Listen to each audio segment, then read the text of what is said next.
Hello everyone, आप लोग कैसे हो। आई होप आप लोग बहुत अच्छे होंगे। आज का टॉपिक है बच्चों के लिए माँ बाप बोझ हो सकते हैं, पर माँ बाप के लिए बच्चे कभी भी बोझा नहीं होते। मैं हारा थका बेमन सा आज ऑफिस से घर आया ही था कि मेरी नज़र सामने किचन से आती मेरी पत्नी पर पड़ी। वह देखने से ही काफ़ी उखरी उखरी सी लग रही थी। उसकी मनोदशा देखते ही मैं समझ गया था कि जरूर कोई बात है, इसलिए मीनाक्षी इतनी रूखी रूखी सी नज़र आ रही है। मैंने हाथ मुँह धोए हुए थे, इसलिए मैंने उससे तौलिया मांगा। उसने बिना कुछ बोले मुझे तौलिया लाकर दे दिया।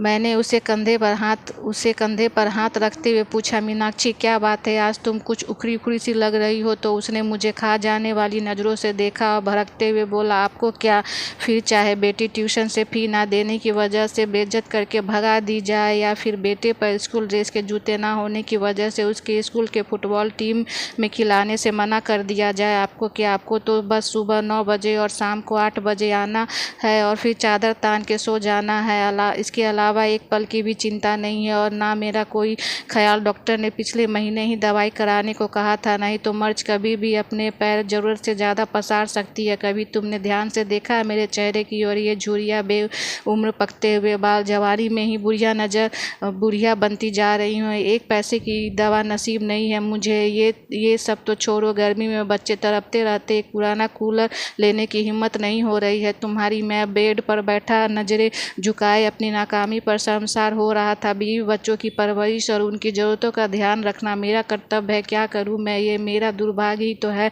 कहने को तो देश तरक्की कर रहा है, लोग खुश हैं, पर मैं कैसे कह पाऊं कि मैं बढ़ती महंगाई और बेरोजगारी की वजह से दिन पर दिन ज़रूरत से के बोझ से तले दबता जा रहा हूँ। बिजली के बिल से लेकर घर के राशन पानी तक की कीमतें आसमान छू चुकी है, और पगार बढ़ाने के नाम पर दफ्तर में धमकी दी जाती है। नौकरियां कभी भी जा सकती है, काम नहीं है ऑफिस में, इसलिए वही पुरानी पगार पर काम करना मजबूरी बन चुकी है। ऐसे में क्या करूं मैं। बैठा बैठा अपनी परिस्थितियों से दो चार ही हो रहा था कि घर के दरवाजे पर किसी की आने की दस्तक हुई। बच्चों ने गेट खोल कर देखा तो पिताजी थे। अपने दादाजी को देख के बच्चे तो खुशी से उछल गए, लेकिन मेरी सांसें तेज हो गई। पत्नी ने फिर से मेरी तरफ ऐसे देखा जैसे मानो वह कह रही हो, अपना पेट पालने के लिए तो अपनी आते और गुर्दे गिरवी करने के दिन आ गए हैं। अब ऐसे में पिताजी अकस्मात आए हैं तो जरूर ही कोई आर्थिक समस्या को लेकर आए होंगे।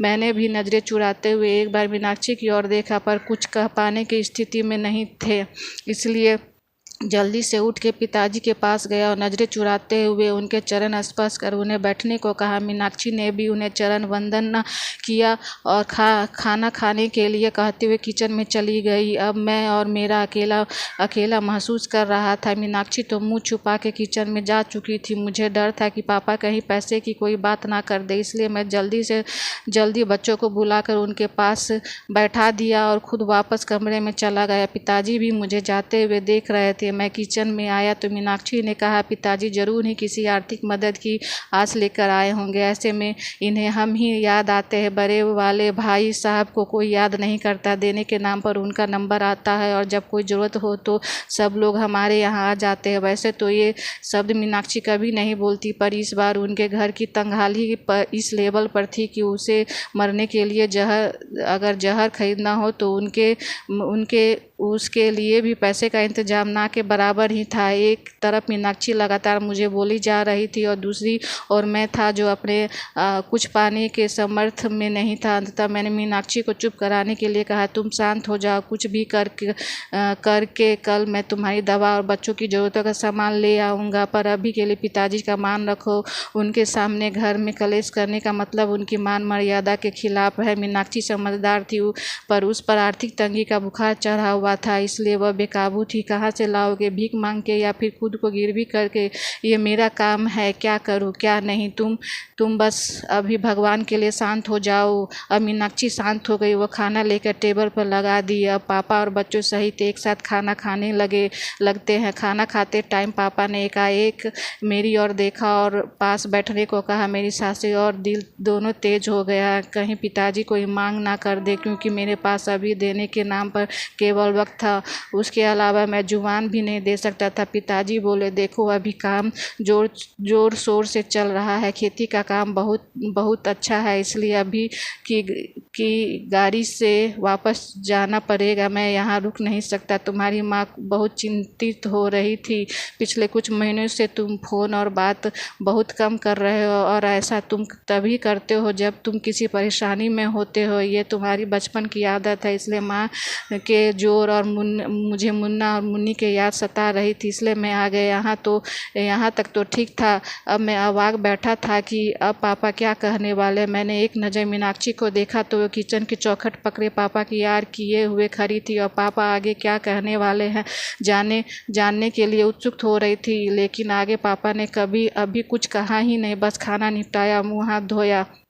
अब पापा ने अपने कुर्ते की जेब में हाथ डाला और एक नोटों की गड्डी निकाली और मेरी ओर बढ़ा दिया। देखकर अवाक और सकते में आ गया। एक पल के लिए मैं स्तंभ और निशब्द ही खड़ा रहा। पिताजी ने कहा, अरे पकड़ो भी भाई, अब इतने बड़े भी नहीं हो गए हो कि हमारी दी हुई आशीर्वाद को ग्रहण ना कर सको। वैसे भी इस बार फसल अच्छी हो गई थी, इसलिए मैं कोई दिक्कत नहीं आई।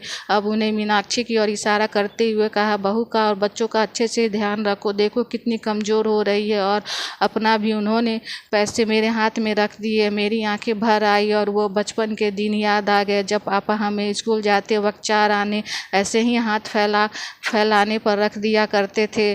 पर बस अंतर इतना होता था कि उस वक्त मेरी आंखें झुकी हुई नहीं बल्कि प्यार और दुलार से ऊंची होती थी। फिलहाल मीनाक्षी और मैं दोनों ही गलत साबित हो चुके थे, इसलिए खुद की नज़रें खुद से ही नहीं मिला पा रही थी। सच में बच्चों के लिए माँ बाप बोझ हो सकते हैं, पर माँ बाप के लिए बच्चे कभी भी बोझा नहीं होते, वे हमेशा उनका ध्यान रखते हैं। बाय दोस्तों, मेरे चैनल को लाइक, सब्सक्राइब, शेयर, कमेंट करना ना भूलें।